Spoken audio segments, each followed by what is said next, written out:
এত কিছুর জন্য তো সরকার চলে গেছে। এখন যে সরকার এসে তারা কিছু বলুক। তৃণমূল চোর ছিল, বাটপাট ছিল, জুয়ার চোর ছিল, লুটেরা ছিল, বালি চোর, খাদান চোর, পাথর চোর, গরু চোর, সব হয়ে গেছে। তার জন্য তো বাংলার মানুষ তাদেরকে গার ধাক্কা দিয়ে বার করে দিয়েছে। কিন্তু যারা ক্ষমতায় এলো তাকে তো এখন জানতে হবে তারা কি করছে।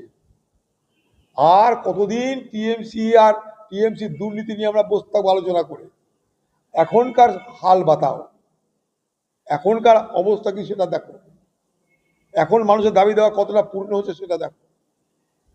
মানুষের দাবি দেওয়া পূর্ণ হলে আমরাও কিন্তু আন্দোলনে নামবো। ঘরে ঘরে ট্যাক্স বাড়ছে, ইলেকট্রিক মিটারে খরচ বাড়ছে। বলা হয়েছিল ফ্রিতে মেয়েদের চড়ানো হবে, এখন সেখানে শর্ত লাগানো হচ্ছে। এখানে কোনো কিছু ফ্রিতে হয় না। বলা হলো সবকে অন্নপূর্ণার পয়সা দেওয়া হবে, সেখানে শর্ত লাগিয়ে দেওয়া হচ্ছে 13 পাতা। তো সেগুলো নিয়ে একটু আলোচনা হোক। আরে তৃণমূল জমানা, চোরদের জমানা ছিল, সবাই জানে। এরকম কত টুলু ভুলু আছে। সেই চোরদেরকে নিয়ে আবার এনসিপিআই পার্টি হয়ে গেল, সেই চোরদেরকে নিয়ে আবার এখানে বিদ্রোহী দল তৈরি হয়ে গেল। তা কাকে কি বলবো আমরা? কাকে কি বলবো? এই এনসিপিআই চোরদের নিয়ে তো তৈরি করলো, মদতকে দিচ্ছে।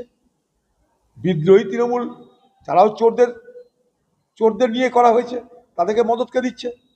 তাদেরকে কেউ ধরছে, জিজ্ঞাসাবাদ করছে, ডাকছে? না না না।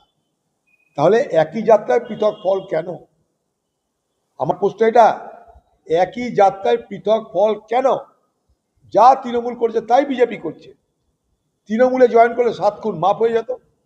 বিজেপিতে সরাসরি বা অসরাসরি, অর্থাৎ প্রত্যক্ষ বা অপ্রত্যক্ষভাবে টিএমসিতে মানে বিজেপির সঙ্গ দিলে তাদেরও 7 খুন মাফ হয়ে যায়।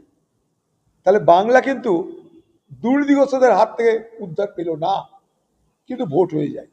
এক দুর্নীতিগ্রস্তের জায়গায় আরেক দুর্নীতিগ্রস্ত আছে, এক তোলাবাজের জায়গায় আরেক তোলাবাজ আছে। নাম পাল্টায়, কাম পাল্টায় না।